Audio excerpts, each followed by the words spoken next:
Bonjour à tous et bienvenue sur le JT du Coin, l'émission qui récapitule les actus crypto récentes et qui est sponsorisée cette fois-ci par Bitvavo. On en avait parlé la semaine dernière, l'entrée en bourse de Circle a bien eu lieu cette semaine, alors je vais en profiter pour me pencher sur le sujet un peu plus longtemps. Particulièrement attendu par un grand nombre d'investisseurs, cette IPO a fini par se faire à un prix plus élevé que celui annoncé. Au lieu des 24 à 26 $ qui étaient prévus, c'est à 31 $ par action que la levée de fonds a eu lieu. Et ceux qui en ont bénéficié ont pu quasi instantanément multiplier la mise par 4 sur le papier puisque le cours de l'action a presque touché les 124 $ vendredi après-midi. On pourrait donc être tenté d'acheter aussi vite que possible pour ne pas rater le train. Mais est-ce qu'il s'agit vraiment d'une opportunité, surtout après cette multiplication du prix ? Pour certains, c'est évidemment oui. Le résultat dont nous témoignons aujourd'hui prouve que les marchés parient sur la valeur future de Circle, qui est aujourd'hui le plus gros émetteur de monnaie stable à s'être rangé du côté de la loi, que ce soit en Europe où il est certifié MiCA, ou aux États-Unis avec le Genius Act qui devrait bientôt arriver et auquel Circle sera sans nul doute conforme. En ayant pris cette position, Circle s'est donc préparé à devenir numéro 1 et devancer Tether. En outre, ils ont également commencé à étendre leurs activités à d'autres domaines connexes, par exemple avec le Circle Payments Network qui a été annoncé il y a quelques temps.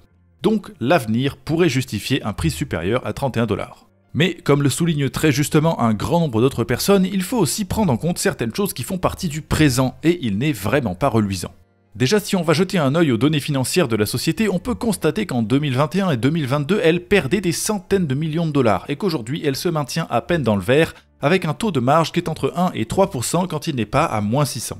Pour simplifier l'analyse de la chose, on peut aussi calculer le ratio PE qui est actuellement de 1323. Et pour ceux qui ne savent pas ce que c'est, il s'agit du rapport entre le prix d'une action et les bénéfices qu'elle peut rapporter, un ratio qui peut se calculer aussi en utilisant la capitalisation de l'entreprise et ses bénéfices nets.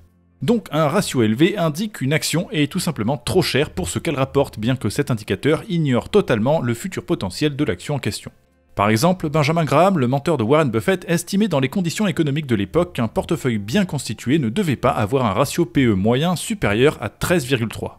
Voilà. Avec un ratio littéralement 100 fois plus élevé, je pense qu'on peut affirmer qu'il y a un risque significatif. En plus de ce ratio PE gigantesque, il faut aussi prendre en compte la nature des activités de Circle. En effet, en pratique, la société tire ses revenus des placements effectués avec l'argent des personnes qui déposent leurs dollars chez Circle. Circle leur donne des USDC, prend leur argent et investit dans les bons du trésor américain avec, puisque c'est un placement qui n'est pas dangereux et qui rapporte quand même un peu. Mais le problème, c'est que les rendements des bons du trésor américain dépendent des taux d'intérêt directeurs fixés par la Banque centrale américaine, et la raison pour laquelle Circle a pu se faire plus d'argent avec récemment, c'est que les taux ont été assez élevés ces dernières années. Mais en l'absence de nouvelles crises, une baisse forte est garantie au fil du temps et Circle verra donc inévitablement ses résultats financiers repartir dans le rouge. Surtout avec quelqu'un comme Donald Trump aux commandes qui se plaignait cette semaine que Jerome Powell, le président de la Fed, prend trop de temps pour faire baisser les taux d'intérêt. Par ailleurs, il faut aussi savoir que le business model de Circle est très fortement dépendant de Coinbase. Dans un document envoyé à la SEC début avril, Circle a indiqué avoir un accord avec Coinbase selon lequel il partage les revenus issus de la distribution de l'USDC, qui existe en partie parce que Coinbase est déjà actionnaire de Circle. Et cet accord est un peu déséquilibré, puisque Coinbase peut conserver 100% des revenus issus de l'USDC générés sur sa plateforme, et qu'il touche quand même 50% des revenus issus des USDC générés en dehors de Coinbase. Et comme la plupart des USDC sont créés sur demande de clients Coinbase, au final, Circle ne bénéficie que d'une toute petite partie du rendement généré par les dollars obtenus en échange des USDC. Tout le reste part chez Coinbase. Ce qui explique en partie pourquoi les bénéfices de Circle sont si faibles malgré la quantité d'USDC qui existe. Enfin, en ce qui concerne l'entrée en bourse spécifiquement, il faut mentionner les conventions de blocage qui sont très courantes dans le milieu. Pour éviter que les actionnaires préexistants vendent toutes leurs actions et provoquent un effondrement à l'introduction en bourse, ils se sont engagés à ne rien vendre pendant 6 mois, ce qui est indiqué sur les documents envoyés à la SEC par Circle. Grâce à ça, le prix a pu monter de façon explosive, mais ça veut aussi dire qu'il y a une épée de Damoclès qui flotte au-dessus du CRCL et qui va très certainement commencer à tomber dans 6 mois. Avec un peu d'imagination, on pourrait même envisager que les paramètres choisis pour cette introduction en bourse et les mouvements de prix actuels soient des leurres qui servent exclusivement à apporter un maximum de liquidité sur les marchés afin que les actionnaires pré-IPO puissent vendre tranquillement dans 6 mois et se débarrasser d'une entreprise qui finira un jour par être rachetée par Coinbase à des conditions beaucoup moins avantageuses. Mais ça, c'est de la spéculation à la limite de la médisance, alors tout ce que je peux affirmer pour conclure sur le sujet, c'est qu'entre les revenus pas terribles, le business model fragile et les conventions de blocage, le CRCL est aujourd'hui un investissement particulièrement risqué. Alors, plutôt que de foncer tête baissée dans le CRCL sous prétexte que c'est nouveau, je vais vous proposer d'aller jeter un œil à tout ce que notre sponsor du jour peut vous offrir. Sur Bitvavo, il y a plus de 350 cryptos différentes, du staking, de l'investissement programmé et 2 interfaces différentes pour satisfaire les débutants comme les experts. Et si vous créez rapidement un compte avec le lien en description, vous pourrez bénéficier d'un bonus intéressant. Après votre premier dépôt de 100 €, la plateforme vous offrira 20 € et vous n'aurez aucun frais de trading à payer sur les 10 000 premiers euros de volume. Donc n'hésitez pas à aller y faire un tour et investir tranquillement dans certaines crypto-monnaies qui paradoxalement sont moins risquées que les actions d'un émetteur de monnaie stable. Quoi qu'il en soit, cette semaine, il n'y a pas que la levée de fonds de Circle qui fait parler d'elle. L'autre dont il est question, par contre, ne concerne pas une entreprise qui finira sur la bourse américaine et pourtant elle aura une envergure similaire. En effet, il s'agit du lancement du jeton de Pump.Fun, la célèbre usine à meme coins de Solana. D'après un article publié sur Blockworks, ils prévoient très prochainement de lancer leur jeton qui aurait une capitalisation au lancement de 4 milliards de dollars. Il n'y a eu aucune annonce officielle pour l'instant, même si l'histoire a été corroborée par The Block plus récemment. Donc il vaut mieux prendre ça avec des pincettes, même si ça reste à surveiller ne serait-ce que pour assister au spectacle. Côté criminalité, ensuite, nous avons appris l'arrestation ce mardi par la police marocaine de l'un des membres du réseau international qui organise des enlèvements de personnalités crypto. Soupçonné depuis 2023, ce franco-marocain de 24 ans, originaire des Yvelines, faisait depuis quelque temps l'objet de mandats d'arrêt internationaux car il avait notamment organisé l'agression d'une femme de 56 ans dans les Yvelines avant de fuir vers Tanger. C'est donc un criminel de moins en liberté, même si pour l'instant le quarantenaire également franco-marocain qui fait partie du même réseau qui avait été mentionné la semaine dernière n'a pas encore été attrapé.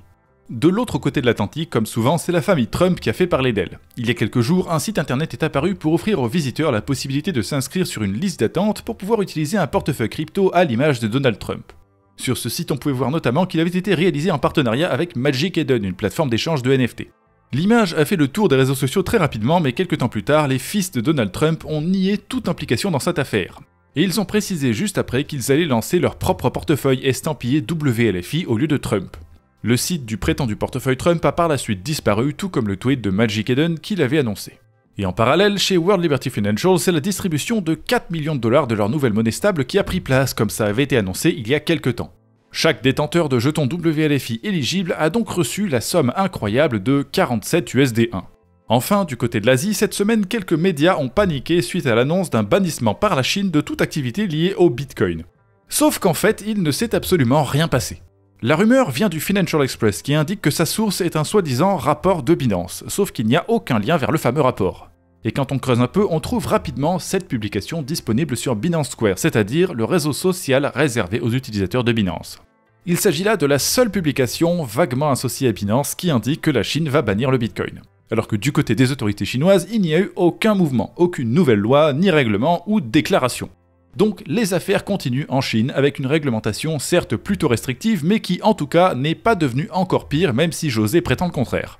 Quant à la Corée du Sud qui est juste à côté, chez eux on peut espérer voir la réglementation crypto s'adoucir un peu dans les années à venir. Leurs élections présidentielles ont pris place cette semaine et le gagnant se range dans la catégorie pro-crypto même s'il faut le dire, son adversaire principal l'est également de toute façon. Les Coréens amateurs de crypto auraient été gagnants dans les deux cas.